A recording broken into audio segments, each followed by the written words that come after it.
I got a big old report for you today, March 1st, 2024, on the Salem Witch-Hunt Daily Report, because March 1st, 1692 was quite a busy and important day in the Salem Witch Trials.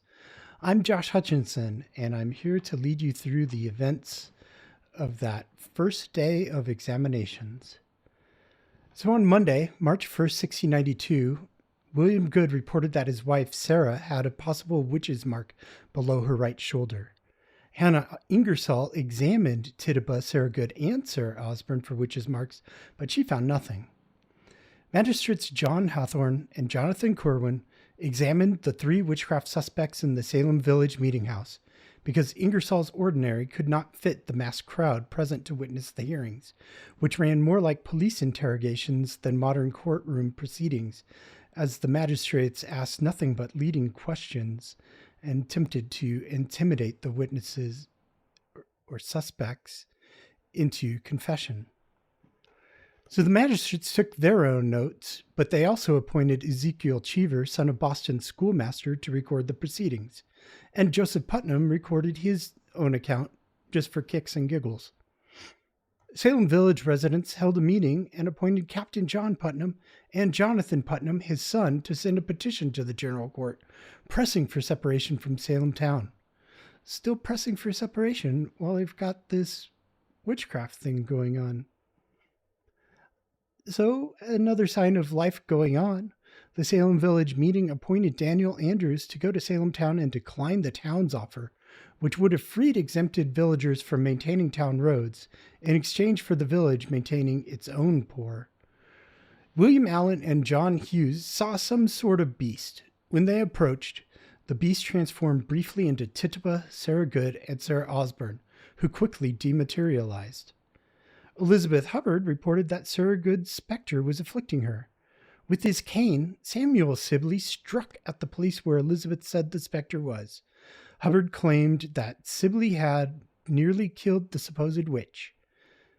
And Sarah Good escaped from her guards and cut her arm.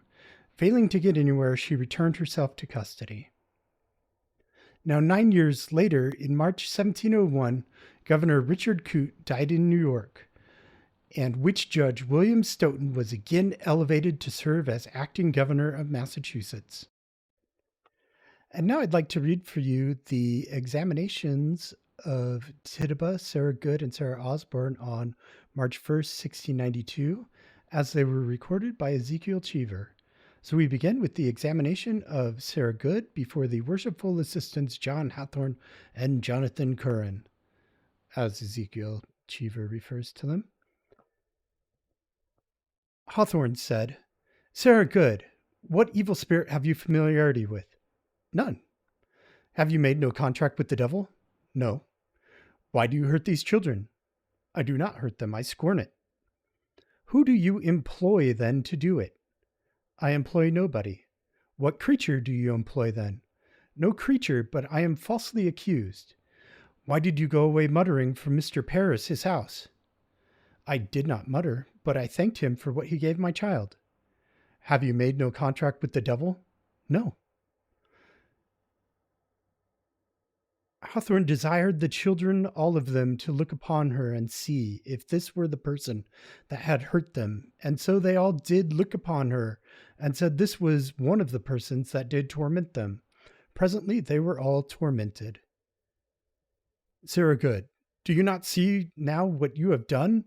Why do you not tell us the truth? Why do you thus torment these poor children? "I do not torment them." "Who do you employ then?" "I employ nobody. I scorn it." "How came they thus tormented?" "What do I know? You bring others here, and now you charge me with it." "Why, who was it?" "I do not know, but it was some you brought into the meeting house with you." "We brought you into the meeting house, but you brought in 2 more." "Who was it then that tormented the children?" "It was Osborne."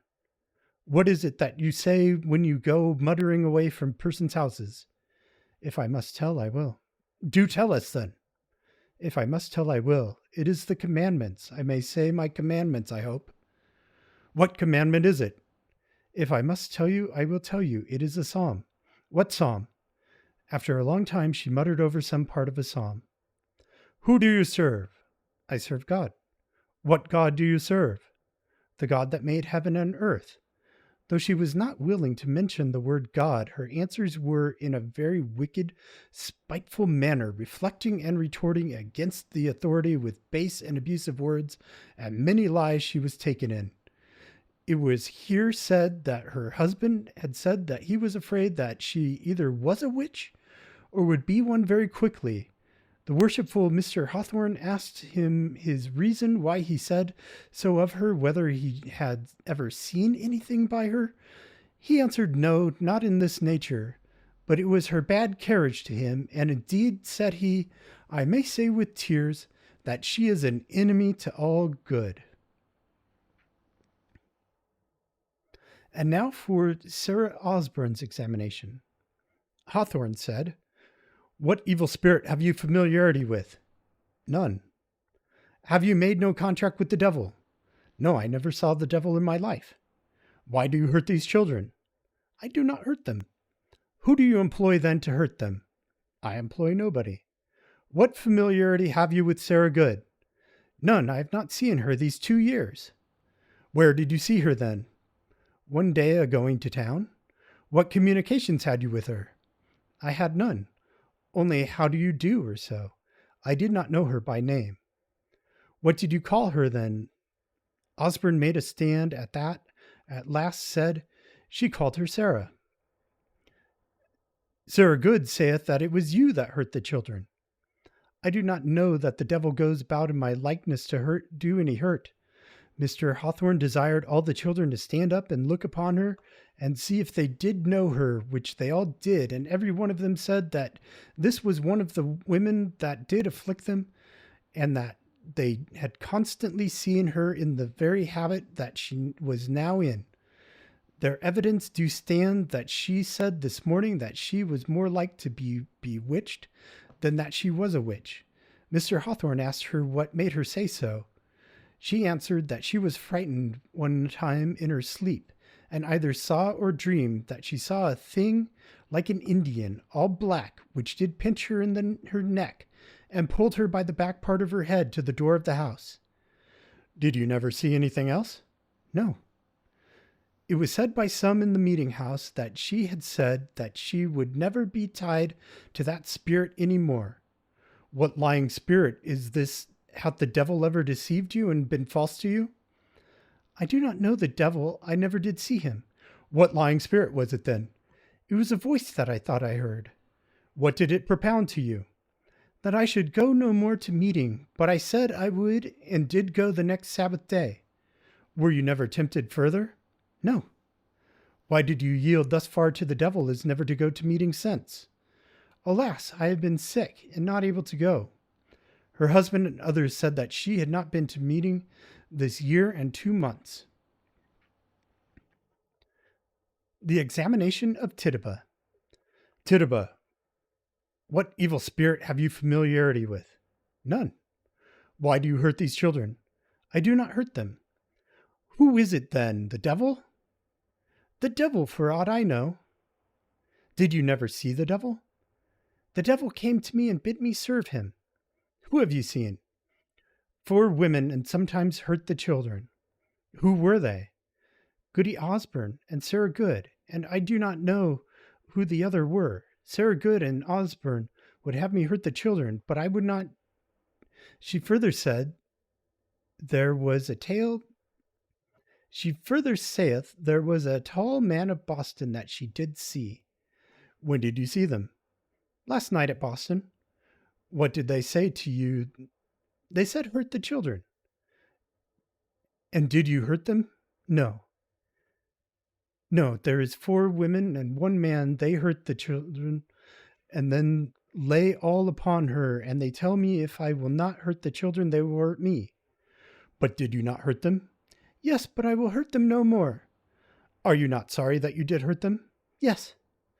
And why then do you hurt them?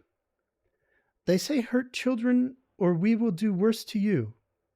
What have you seen? A man come to me and say serve me. What service? Hurt the children. And last night there was an appearance that said kill the children, and if I would No go on hurting the children, they would do worse to me. What is this appearance you see? Sometimes it is like a hog, and sometimes like a great dog. This appearance she saith she did see 4 times. What did it say to you? It is the black dog said, serve me. But I said, I am afraid. He said, if I do not, he would do worse to me. What did you say to it? I will serve you no longer. Then he said he would hurt me, and then he looks like a man and threatens to hurt me. She said that this man had a yellow bird that kept with him, and he told me he had more pretty things that he would give me if I would serve him. What were these pretty things? He did not show them. What else have you seen? 2 cats, a red cat and a black cat. What did they say to you? They said, serve me. When did you see them last? Last night, and they said, serve me. She said, I would not. What service? She said, hurt the children. Did you not pinch Elizabeth Hubbard this morning? The man brought her to me and made me pinch her. Why did you go to Thomas Putnam's last night and hurt his child? They pull and haul me and make me go. And what would have you do? Kill her with a knife. Lieutenant Fuller and others said at this time, when the child saw these persons and was tormented by them, that she did complain of a knife, that they would have cut her head off with a knife. How did you go? We ride upon sticks and are there presently. Do you go through the trees or over them? We see nothing, but are there presently. Why did you not tell your master? I was afraid. They said they would cut off my head if I told. Would you not have hurt others if you could? They said they would hurt others, but they could not. What attendance hath Sarah Good? A yellow bird, and she would have given me one. What meat did she give it? It did suck her between her fingers. Did not you hurt Mr. Kern's child? Goody Good and Goody Osborne told that they did hurt Mr. Kern's child, and would have had me hurt him too, but I did not. What hath Sarah Osborne? Yesterday she had a thing with a head like a woman with legs and wings. Abigail Williams, that lives with her uncle Mr. Paris, said that she did see this same creature with Goody Osborne, and yesterday and it turned into the shape of Goody Osborne. What else have you seen with Goody Osborne? Another thing, hairy, it goes upright, like a man, it hath only 2 legs. Did you not see Sarah Good upon Elizabeth Hubbard last Saturday? I did see her set a woof upon her to afflict her. The persons with this maid did say that she did complain of a woof. She further said that she saw a cat with Good at another time. What clothes doth the man go in? He goes in black clothes, a tall man, with white hair, I think. How doth the woman go? In a white hood and a black hood with a topknot. Do you see who it is that torments these children now? Yes, it is Goody Good. She hurts them in her own shape. And who is it that hurts them now? I am blind now. I cannot see. Thank you. Have a great today and a beautiful tomorrow.